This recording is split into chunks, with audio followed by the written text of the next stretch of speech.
Maswerte kayo, mga pinagpala kayo. Maswerte tayo, nakaluwag tayo sa buhay.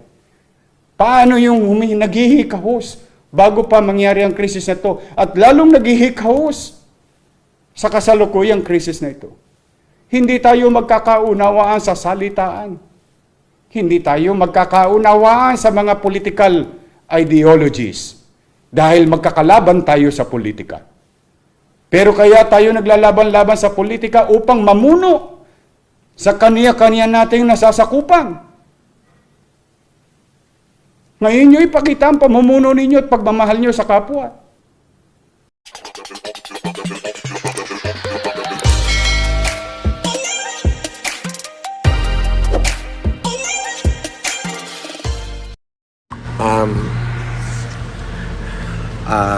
Muli po mga kababayan, magandang gabi po sa inyo. Paki-share po mabuti itong video na ito dahil ito po ay ito po ang pinaka-importanting live ko. Paki-share po. Alam nyo po, ako po ay katatapos ko lamang pong panoorin ang live o ang medyo delayed na po. Katatapos ko lamang pong panoorin ang live ni Mayor Isko Moreno. Mayor Isko, nararamdaman ko yung pagiging mabuting pinuno mo, Mayor Isko. Mayor, marami na rin po akong commitment sa buong Pilipinas po at dahan-dahan ko pong pinapacilitate yung mga bigas na akin pong ibinabahagi sa mga taong bayan. Pero narinig ko po kayo kanina, Mayor Isko. Yung inyo pong tangis, yung inyong hinagpis bilang isang bilang executive ng inyong ng lungsod ng Maynila, na talaga pong gustong-gusto nyo pong tulungan ng Maynila, Mayor Isko. Talaga pong parang ang Maynila po ay kayo. Parang kapag yung sugat ng kapraso ng Maynila ay sugat ding nararamdaman sa puso nyo.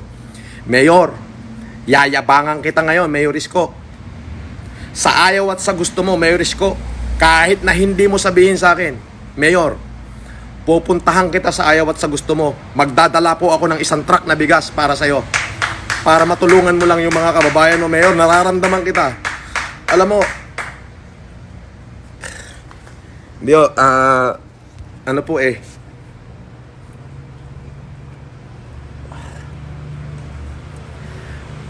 nararamdaman kita, Mayor. Alam ko mahal na mahal mo yung mga kababayan mo, ganun din naman ako. Pero ako kasi nararamdaman ko kasi ako tumutulong na ako, binabatikos pa ako Pero Mayor, tanda mo, inspiration kita. Matigas ako. Wala akong pakialam sa lahat ng bumabatikos sa akin. Wala rin akong pakialam kung anong kaso ikakaso nila sa akin, Mayor. Haharapin ko yan. Pero ikaw, naramdaman ko yung pagiging mabuting leader mo.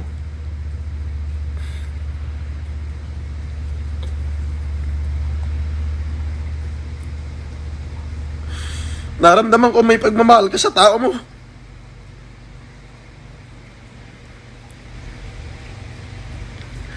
Kaya sa ayaw at sa gusto mo, pupuntahan kita. Doon lamang sa abot ng makakaya ko. Kasi hindi naman ako taga Maynila. Probinsyano ako Bibigyan kita isang truck na bigas. Bahala ka na sa mga kababayan mo.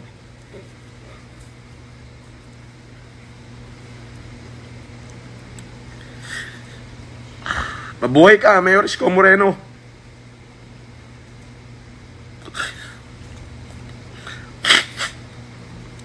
Ako, Mayor, di ko alam kung saan ako pupunta. Hindi ko alam kung ano mangyayari sa akin. Kasi pinagtutulong-tulungan din ako ng mga taong nasaling ko.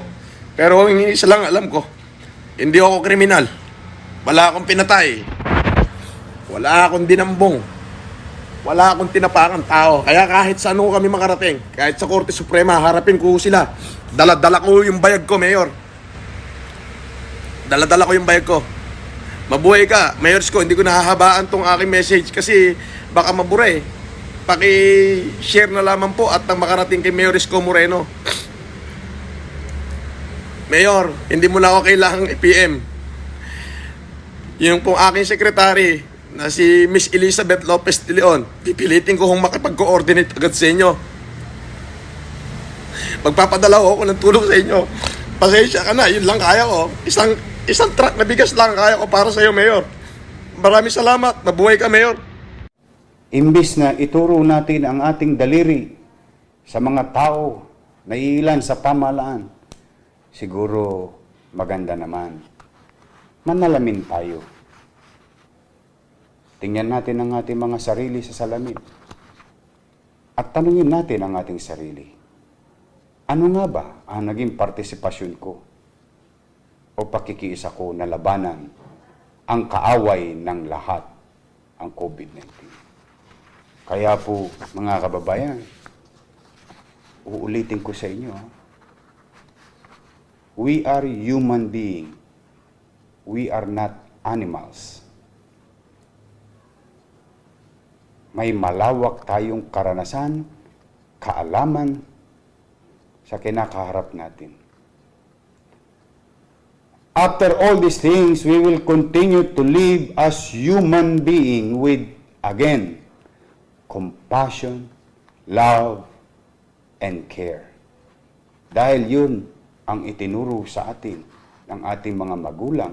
At yun, lagi ang pinapaalala sa atin ng Diyos. Ang mahalin mo ang kapwa mo higit at tulad ng pagmamahal mo sa akin. Ayan po'y sinabi ng Diyos. Naturingan napakarelihiyoso ng ating bansa. Bakit ginagamit lang natin ang pagiging relihiyoso natin sa oras ng kagaangan? Ngayon natin ipakita na patuloy tayo nananalig sa Diyos. At tayo'y mag-uugali at mag-aasal tao, hindi hayop. Ayoko pong sirain ng iba ang lipunan o mamamayan o pamilya ng ating lungsod marahil sa mga personal lang nilang interes. Hindi po.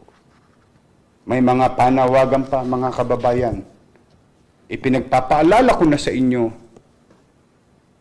bilang ama ninyo. Itong ama nyo ngayon sasalita sa inyo.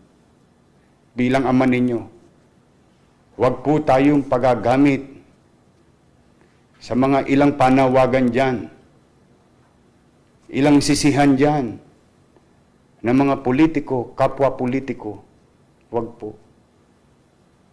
Walang maitutulong sa inyo ang mga politika ng politiko laban sa COVID-19.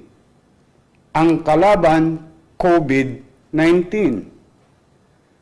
Ang mananalo lang sa mga away ng politiko ay kapwa politiko.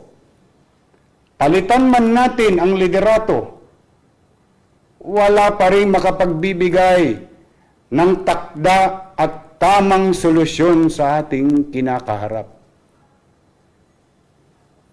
Maghunos dili po tayo. Paulit-ulit ko pong sinasabi. Si COVID-19. Ako po bilang ama ng lungsod ng Maynila at Kapitolyo ng bansa. Sa maliit kong kaparaanan, magamit ko man lamang ito. Ako'y nananawagan sa mga liderato sa national government, oposisyon, administrasyon, lalo na sa mga hindi nagkakaunawaan. Pwede ho ba? Pwede bang makisuyo sa mga kapwa ko politiko? Pwede ba? 90 days lang. Pahinga muna tayo. 90 days lang. Pahinga muna tayo ng politika. Pwede ba makisuyo yung pagkakainis natin sa isa't isa bilang politiko? Pwede ba 90 days lang? Ibuhos natin lahat ng resources natin. Administrasyon, oposisyon, may kiling sa kaliwa, may kiling sa kanan. Pwede ho ba? Bilang ama ng lungsod ng Maynila na bahagi ng ating bansa. Ako po, nagsusumaamo sa inyo, mga senador, congressman, Lahat kaming mga politiko. Nagsusumaamo ako sa inyo. Huwag kayong maghanap na ng butas. Hindi bawat salita ng kasalukuyang leader ay binibigyan natin ng halaga o ibang kahulugan. Hinihikayat ko kayo, total magagaling kayo. I-donate nyo lahat ang sweldo ninyo. Lahat ng kakayanan ninyo, ngayon nyo ipakita sa tulong sa tao. Walang magaling dito. Walang mahusay sa laban na ito. Paulit-ulit kong sinasabi, wag na kayong lumayo sa pagkukumpara. Matatayog na bansa tiklop. Himbis na nag-araw-araw na babalita sa telebisyon, sa radyo, sa mga social media, kanya-kanyang bayad tayo ng mga kung sino-sino para yung inyong mga political interest isulong ninyo. Pwede ba akong makisuyo bilang ama ng lungsod ng Maynila na kapitolyo ng bansa? Pwede ba kayong makinig muna? Alam ko wala ako sa poder na pagsabihan kayo. Pero ako ngayon, hindi lang ako nagsasalita bilang alkalde ng lungsod, but bilang isang mamamayan din na marami na nagugutom. Huwag na natin sisihin kung sino ang mali. Wala pong tama sa sitwasyon na ito. Wala pong tama sa mga salita ninyo. Nagbabago ang ugali ng tao dahil hindi natin natatanggal sa kanilang pangamba. Hindi natin sila napapapanatag. Dala ng mga salitaan yung politikal. Away dito, away doon. Sino ba ang kaaway natin? Sino ang gusto natin bigyan ng solusyon? Kaya ako, mga senador, 24 lang kayo. Mga sekretaryo, mga politikong katulad ko. Ngayon tayo. Ngayon nyo pakita. Ngayon natin ipakita. Ipakita ninyo ang pagmamahal nyo sa Pilipino. Kami, mga taga Maynila, Pilipino rin. Ngayon nyo ipakita. Marami nagdadarahop. Nagdarahop sila ngayon.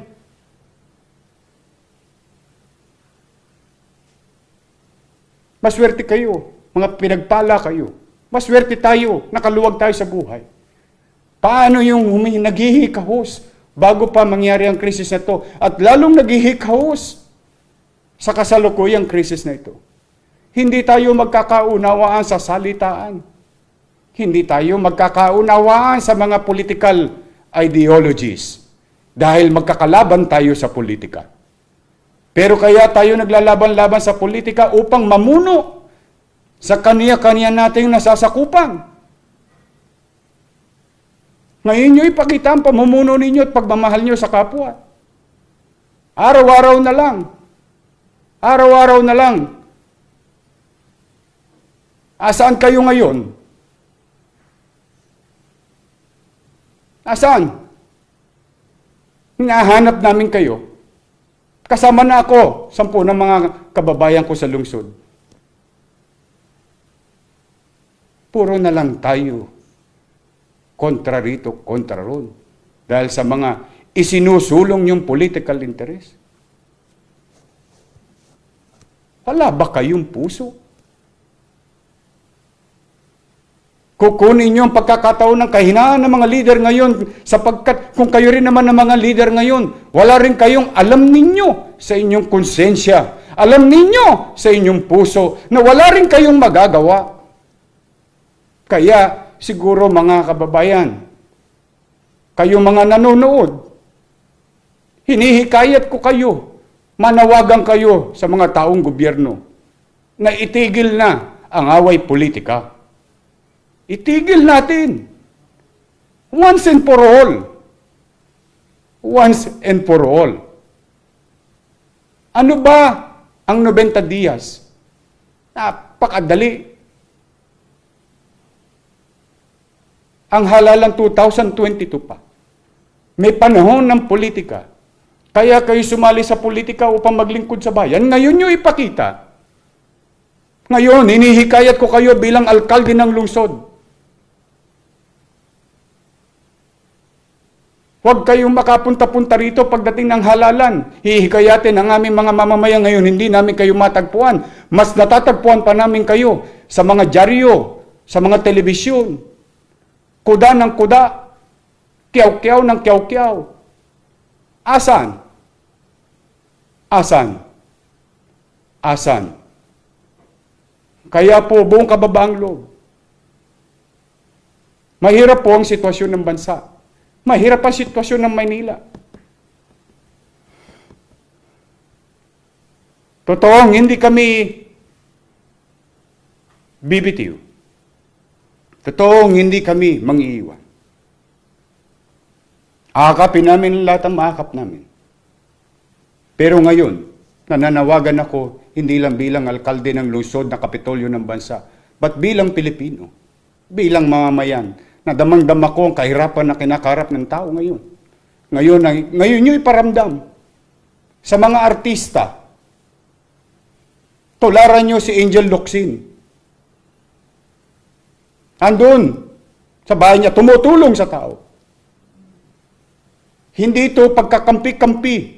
Hindi ito pagkakaparti-partido. Nakapamuhay kayo ng marangya. Salamat sa Diyos. Masaya ako para sa inyo. Ngayon nyo ipakita rin. Ngayon nyo ipakita. Nananawagan ako sa lahat ng sektor. Mayaman, sikat, may kapangyarihan. Please, focus ourselves. Focus on our fight. Ang kalaban natin, COVID-19. Ang kalaban natin, walang pinupuntiriyang katatayuan ng tao sa lipunan. Magmuni-muni kayo. Umupo kayo sa isang tabi. Huwag natin usisain ng usisain ang mga plano ng pamahalaan. Hindi ito panahon ng pag-uusisa. Hindi ito panahon ng pagkukuda. Ito ang panahon sa mga halal ng bayan na maglingkod ng tapat. Sa panahon ng pangangailangan, hindi sa panahon lang ng kasiganahan. Hinihintay tayo ng tao.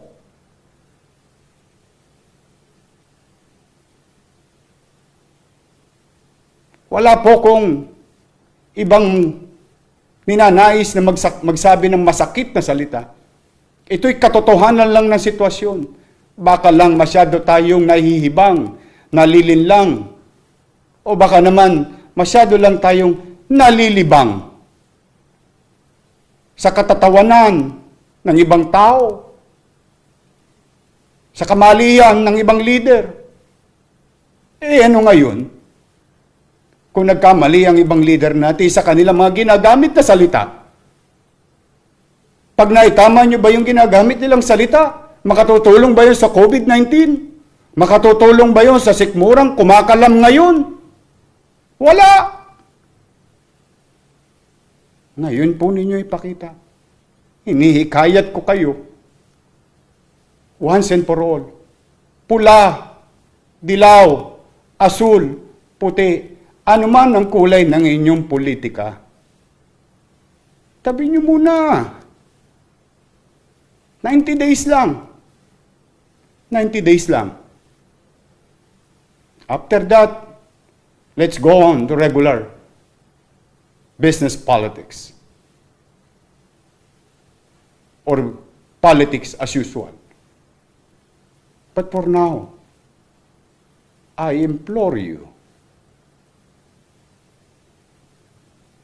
hinihikayat ko kayo. Tulong-tulong naman tayo. iwasan muna natin yung mga alaga nating manok. Kung sinong isasabong natin sa susunod na halalan. Hindi ito yun. Hindi ito yun. Hindi ito yung panahon. Ngayon yung pakita kung karapat dapat kayong mahalal sa pinakamataas na pwesto ng bansa o sa matataas na pwesto ng pamahalaan. Ngayon nyo ipakita. Hindi nyo kami madadala sa komersyal nyo. Ngayon nyo ipakita.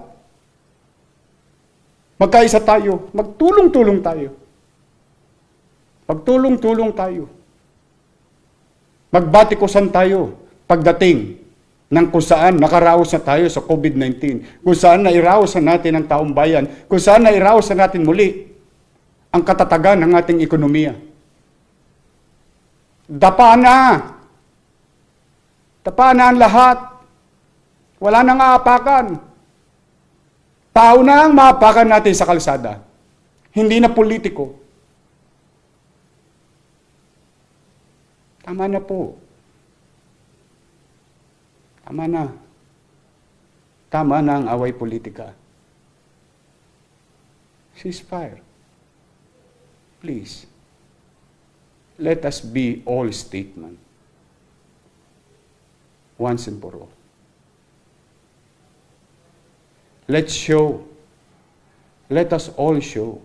Today who are living and leading. Let's show to our hero that every lives sa lahat ng buhay na nawala ng mga bayani natin, na siyang ating tinatamasang kasaganahan sa mga nagdaang panahon, kalayaan. Huwag natin baliwalain ang sakripisyo nilang lahat. Ngayon natin ipakita na tayo nga ay malayang bansa, may demokrasya, bagay na pinagmamalaki natin sa mundo. At higit sa lahat, tayong mga leader, mga mayor, vice mayor, konsehal, congressman, board member, vice governor, governor, senator, sekretaryo ng bansa, vice president and president. Lahat tayo nagkakaisa. Ngayon po, wala ako sa poder na magsalita ng ganito bilang mayor. Pero ako'y may karapatang magsalita ng ganito bilang Pilipino. At ako'y hindi lang nagsasalita at nakikiusap sa inyo bilang alkalde ng lungsod. Boses ng higit na nakararami ay akin lamang pong ine-echo bilang isang ordinaryong mamamayan. Pasensya na po kayo. Maaaring sa likwat, sa political interest ninyo, ang sinasabi ko. Saka na tayo magsingilan. Pero ngayon natin ipakita ang pagmamahal sa bayan. Pagmamahal sa bansa. Pagmamahal sa mamamayan. Dahil yan naman lahat ang bagay na sinumpaan nating tungkulin bawat isang nasa pamahalaan.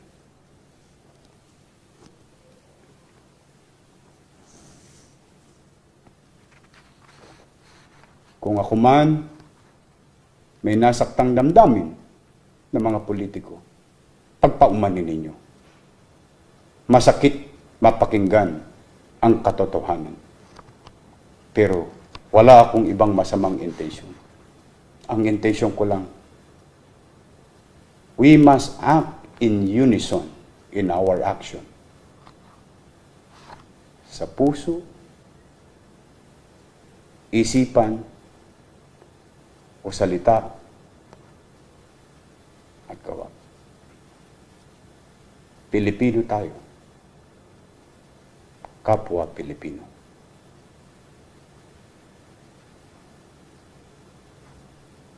At ipanalangin ko kayo ngayong gabi. Sana nga, bigyan kayo ng Panginoon Diyos ng linaw ng kaisipan. At buksan ang inyong mga puso at na magkaroon ng espasyo diyan na maibalik sa inyo ang pagmamalasakit sa ating kapwa.